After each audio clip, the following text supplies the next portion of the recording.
Olá, bem-vindos à nossa análise de hoje. Temos um material aqui bem diferente, eu diria. São trechos de um livro, Seu Poder de Bandeja. E a origem, olha só, é indicada como uma canalização, feita por um tal de Andrew, que teria recebido mensagens de uma consciência Elan, uma consciência que se diz extraterrestre. Exato. É um material que propõe umas ideias bem instigantes, digamos assim. E a nossa ideia aqui é justamente essa, né? Investigar a fundo. Vamos tentar extrair os conceitos principais que esse Elan apresenta. Sobre consciência, criação da realidade, o poder que a gente tem de decidir e o que significa ser eu nessa visão toda. É uma perspectiva bem particular mesmo sobre quem a gente é e como a gente interage com o universo, né? Totalmente. Então, qual é a proposta central aí? Olha, a ideia principal que o material traz é que a gente já possui todo o conhecimento, todo o potencial, tudo já estaria aqui. Como assim já possui? E o aprendizado, o crescimento? Então, para Elan, essa experiência que a gente tem do tempo, passado, presente, futuro, o aprendizado passo a passo, isso seria mais uma aparência, sabe? Uma forma que a nossa consciência, que já seria infinita, usa para se expressar aos poucos, gradualmente. Uma expressão gradual do infinito. Interessante. Vamos desdobrar isso então. Vamos lá. A primeira coisa forte que ele coloca é essa inversão, né? A gente não seria limitado crescendo para algo maior. Não. A afirmação é: nós somos, na essência, seres infinitos, eternos, multidimensionais, já, agora. E a realidade linear, o dia a dia, o tempo passando, Seria só uma forma de expressão, uma maneira de experienciar essa infinitude, mas não a nossa totalidade. e tem aquele ponto sobre o corpo físico, que também inverte a lógica comum. Sim, ele diz que o corpo físico está dentro da consciência. A consciência não está presa dentro do corpo. Ah, essa imagem ajuda. Tipo, a consciência é o mar e o corpo é uma onda específica nesse mar. Isso, perfeito. Não um potinho que contém a água. Isso muda tudo sobre como a gente se percebe, né? Com certeza. Então, se a consciência já contém tudo, a ideia de aprender algo novo fica meio estranha. Fica. Para essa perspectiva infinita, aprender seria mais um lembrar ou reconhecer o que já está lá. O crescimento não seria adicionar algo de fora, mas manifestar mais do que já somos. Sabe quando algo ressoa com a gente, parece verdadeiro? Sei sim. Ellen diria que é porque essa verdade já estava vibrando na nossa consciência. O universo não ensinaria nada novo, só espelharia o que já sabemos em algum nível. Entendi. Ele usa uma metáfora para explicar essa experiência gradual, né? Algo sobre uma transparência. Isso. É como se a gente criasse um filtro, uma transparência que pega a nossa consciência infinita e a projeta aos poucos. Aí cria essa aparência de que a gente começa pequeno, vai aprendendo, acumulando e fica maior. Mas é só a aparência do processo. Exato. É um método escolhido para essa exploração específica da existência física, tipo ler um livro página por página, mesmo sabendo que a história toda já está ali dentro. Entendi. É um jeito de viver o ser de forma sequencial. Ok. Isso leva a gente para como criamos essa experiência, então. E aí entra a decisão. Parece que esse é o ponto central de tudo para Elan, né? Com certeza. É o coração da coisa. Ele argumenta que a realidade que a gente vive é criada ativamente, momento a momento, pela decisão. Decisão. E como isso funciona na prática? Ele dá um modelo, né? Sim, um fluxo. Sistemas de crenças, as nossas verdades fundamentais, digamos assim, elas geram emoções. Essas emoções, então, dão origem aos pensamentos e os pensamentos levam às ações no mundo físico. Crença, emoção, pensamento, ação. Parece simples, mas as implicações são gigantescas. Ele fala de alegria, êxtase, como se fossem direitos nossos. Isso bate de frente com a ideia de que a gente tem que conquistar a felicidade, né? Totalmente. É uma das aplicações mais radicais dessa ideia. Alegria e êxtase não seriam prêmios. Seriam estados naturais do nosso ser, acessíveis a qualquer hora. Como? Pela decisão de sentir isso. Só decidir. Mas e se a gente acredita que precisa sofrer primeiro, batalhar? Então, se a gente acredita nisso, a gente cria o processo de batalha. Inconscientemente. Esse processo vira uma justificativa para a gente finalmente se permitir sentir a alegria que já era nossa. A decisão final de, ok, agora eu me permito estar alegre, é o que realmente liga a tomada da alegria, entende? O resto foi preparação autoimposta. Libertador. E meio assustador também. Quer dizer que, mesmo numa situação horrível, a chave está na decisão interna. Como ele explica as coisas externas que parecem impor sofrimento na gente? Aí que entra a ideia dos adereços neutros. Adereços neutros. O que é isso? Ele sugere que as circunstâncias externas, um evento, o que outra pessoa faz, uma situação difícil, são em si neutras, sem significado próprio. São como adereços num palco de teatro. Tá. E o significado? O significado, o impacto emocional, a consequência daquilo na nossa vida. Tudo isso depende de como a gente interpreta o adereço. E essa interpretação vem das lentes de quem a gente decidiu ser naquele momento. Pode dar um exemplo? Fica mais claro. Claro, pensa em, sei lá, perder o emprego. Quase todo mundo vê isso como ruim, né? Sim, geralmente é péssimo. Para ela, a perda do emprego é o adereço neutro. Se a pessoa decide operar a partir de uma identidade de vítima ou de escassez, ela vai ver aquilo como um desastre. Medo, ansiedade e as ações vão seguir isso. Ok. Mas, e se ela decide operar a partir de uma identidade de resiliência, de confiança na vida, de oportunidade? Aí, o mesmo evento, o mesmíssimo adereço pode ser visto como uma porta se abrindo, uma chance para algo novo, talvez melhor. A pergunta muda. Não é mais por que isso aconteceu comigo, mas sim como essa situação, exatamente como ela é, pode me servir. Não. A responsabilidade volta toda pra gente, pra nossa interpretação. Exatamente. A circunstância é a mesma, mas a experiência... completamente diferente, baseada na decisão interna de quem ser diante daquilo. Entendi. Mas não é só decidir uma vez e pronto, imagino. Ele fala de persistência, né? É fundamental. Mudar um padrão antigo, uma crença raiz, exige consistência. Ele fala em se lembrar de usar as novas lentes, de interpretar a realidade pela nova decisão. É tipo aprender a dirigir, sabe? No começo é um esforço consciente. Tem que pensar em cada passo. Depois, fica automático. Ele diz algo como, para a nova decisão pegar, basta persistência e se lembrar de vez em quando. Faz sentido. E as outras pessoas, quando a gente muda por dentro, elas mudam também na nossa experiência? Sim. Essa é outra parte bem interessante. Como todos seríamos seres multidimensionais, quando a gente muda nossa vibração, nosso estado de ser, a gente começa a interagir com aspectos diferentes das outras pessoas. Como assim? Aspectos que ressoam com a nossa nova frequência. Não que a pessoa inteira mude objetivamente lá fora, mas a nossa interação com ela passa a acessar uma faceta diferente, uma que combina mais com quem a gente se tornou. Então, a mudança que a gente percebe no mundo e nas pessoas seria um reflexo direto da nossa mudança interna. Só quando você muda quem você é que parece que os outros mudaram também. Incrível! Ok, decisão é o motor, persistência é o combustível. E a confiança nisso tudo. O Elan tem uma visão bem curiosa sobre a dúvida. Tem mesmo. É uma inversão de lógica muito boa. Ele diz que a dúvida não é falta de fé. Não. O que é, então? É uma confiança absoluta. Uma fé inabalável na realidade que a gente diz que não quer. Peraí. Confiança no que eu não quero? Exato.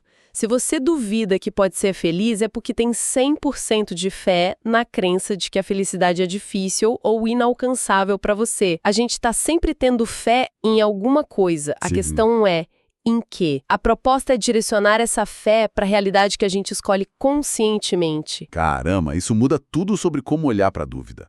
não é fraqueza, é força mal direcionada. Exato. E essa confiança, junto com a decisão, leva para a ação, né? Mas qual o papel da ação física se tudo é criado na consciência? Ótima pergunta.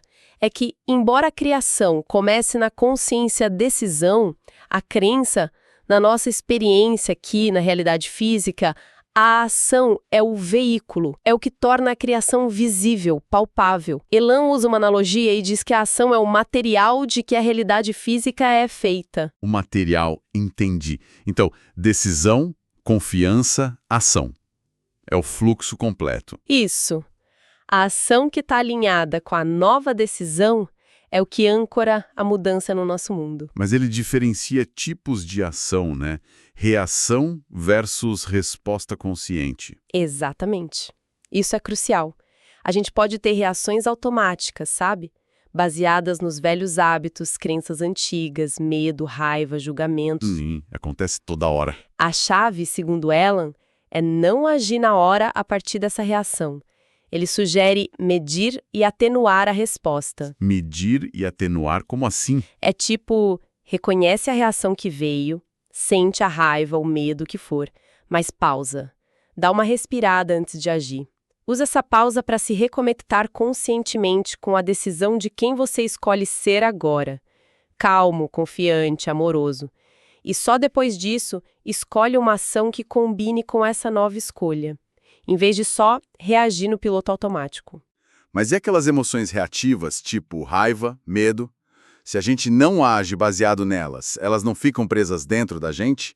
Elan sugere que não, desde que a gente permita que elas se expressem internamente, sem julgamento e, o ponto-chave, sem agir externamente a partir delas. Ele diz que essas reações têm um prazo de validade. Se a gente só observa, sem se identificar totalmente, sem alimentar com ação, elas tendem a se dissipar. Sozinhas. Então a observação consciente libera a energia. Parece que sim. É a ação reativa que mantém o ciclo rodando. Observar permite que a energia da emoção se complete e vá embora. Interessante, isso tudo leva para a ideia de transformação pessoal, que ele chama de ascensão. Mas ele redefine esse termo também, né?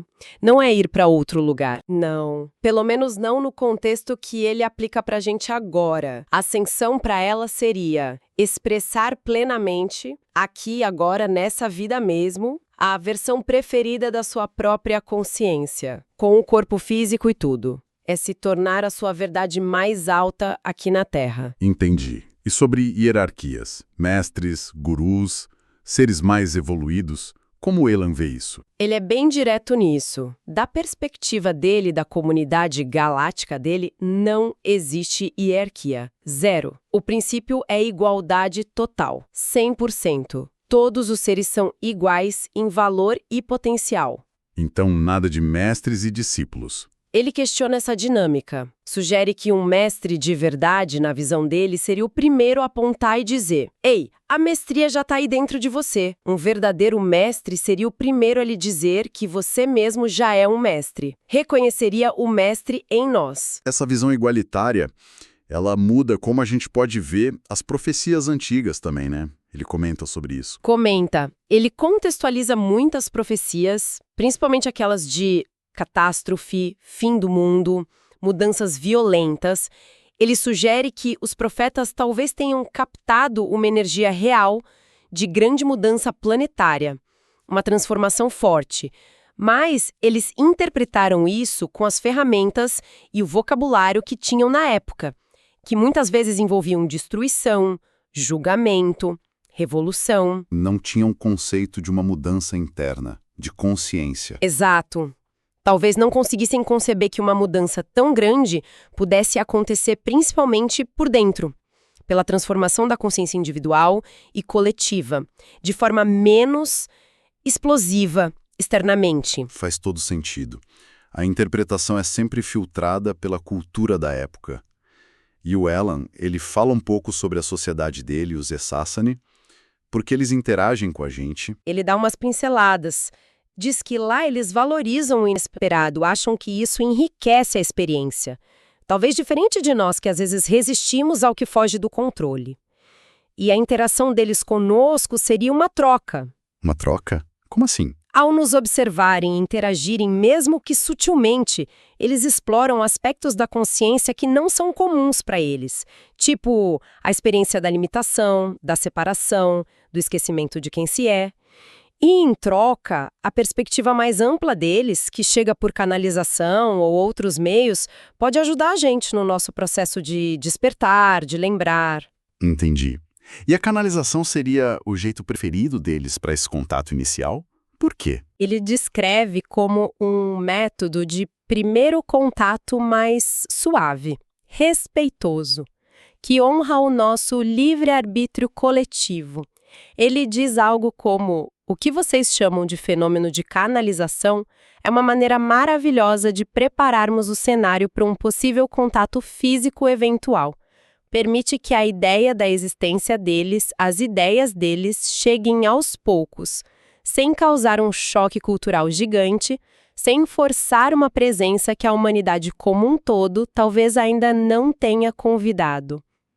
E por que não um contato mais direto? Naves posando, essas coisas? Além do livre-arbítrio, tem mais algum motivo? Tem sim. Ele fala da diferença vibracional, a frequência da consciência deles e a nossa média atual. A vibração é muito diferente. Aparentemente sim. E um contato físico muito direto, muito abrupto, poderia ser demais pra gente. Psicologicamente, talvez até fisicamente. Ele descreve que forçar uma consciência de frequência mais baixa a subir muito rápido pode liberar tudo o que está guardado no subconsciente. Medos, traumas, tudo de uma vez. Causando o que ele chama de descarga avassaladora de emoção, que a gente sentiria como terror puro. Nossa. Então o processo gradual, tipo a canalização, ajuda a gente a elevar a nossa frequência para poder encontrar eles de um jeito mais tranquilo. Exatamente. Para que um eventual encontro seja mais confortável, harmonioso, produtivo para ambos os lados. Uau! Isso explica muita coisa sobre essa abordagem mais sutil. Bom, é muita informação densa, mas no meio disso tudo, ela dá uma ferramenta bem prática para o dia a dia, né? Aquela história da empolgação. Sim, essa é talvez a dica mais pé no chão, mais aplicável que ele oferece.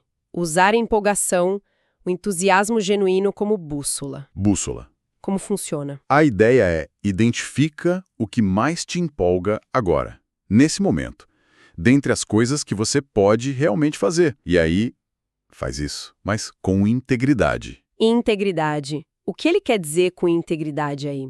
Não é só ser honesto. É mais que isso. Ele define como o conhecimento do nosso lugar na unidade de todas as coisas e agir com respeito por essa unidade, ou seja, seguir sua empolgação, mas sem prejudicar os outros, sem desrespeitar o todo, o sistema maior. Entendi. Então, a ação que mais me empolga agora, feita com respeito ao todo. Esse seria o caminho. Seria o caminho mais direto, mais eficiente.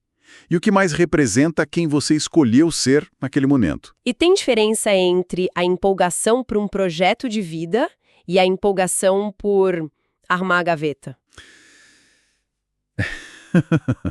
Tem. Ele diferencia a empolgação geral, propósito, paixão maior, da empolgação do momento. As duas são importantes, mas ele bate na tecla: não despreze a empolgação do agora, mesmo que pareça pequena, trivial.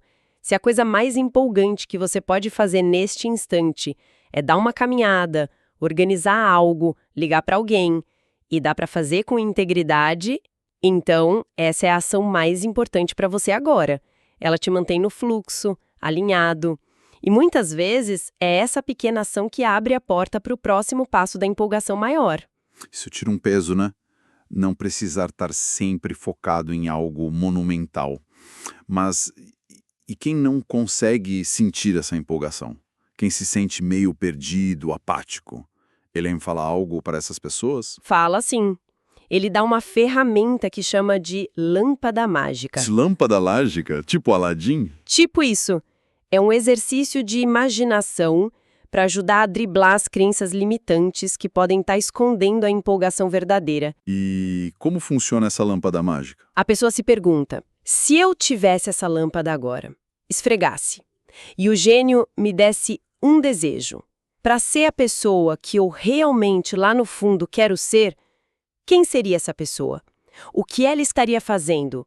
Como ela se sentiria? Ah, entendi. A fantasia do gênio serve para... Para suspender o "mas eu não posso", "isso é impossível", "não tenho dinheiro", "não tenho tempo", "não tenho talento". Tira essas barreiras autoimpostas, nem que seja só na imaginação, e aí a essência do que realmente empolga a pessoa, o estado de ser que ela mais deseja, pode vir à tona, pode revelar aquele desejo profundo que estava sendo negado. É um jeito de acessar o desejo puro antes que a mente racional critique. Muito bom.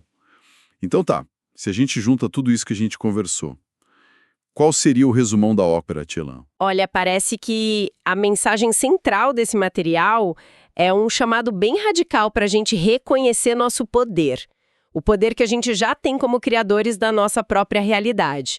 A chave mestra é a decisão consciente, a cada momento, sobre quem a gente escolhe ser e como a gente interpreta o mundo. Decisão consciente. Essa decisão, quando é sustentada pela confiança, lembrando que a dúvida é só fé no indesejado, e quando é expressa pela ação consciente, responder em vez de reagir, e ainda por cima alinhada com a bússola da empolgação e guiada pela integridade, esse seria o caminho para a gente manifestar nossa natureza infinita e viver uma vida de alegria, de propósito autêntico. Uau! Que jornada a gente fez aqui. Exploramos as ideias de Elan no Seu Poder de Bandeja, desde essa natureza infinita da consciência, o poder da decisão, a alegria como direito, até ferramentas práticas como a resposta consciente, a empolgação. É uma visão de mundo que coloca uma responsabilidade e um poder gigantescos na nossa mão, né? Demais! É uma perspectiva que desafia muito do que a gente aprendeu sobre limite, sobre aprender, sobre hierarquia, a ideia de que o mundo fora é um espelho do que está dentro e que a mudança real começa sempre de dentro para fora. Isso é muito central. E essa ideia de que até as interações mais complexas, como um contato com outras consciências, seguem leis de ressonância, de respeito ao livre-arbítrio, adiciona uma camada bem interessante. Fica então a reflexão, né? Depois de tudo isso, se a realidade é mesmo um reflexo contínuo de quem a gente decide ser, instante a instante, e se as ferramentas para escolher uma expressão mais alegre, mais alinhada, estão aí, na decisão, na empolgação. Que aspecto do seu potencial infinito escolherá ser expressado agora?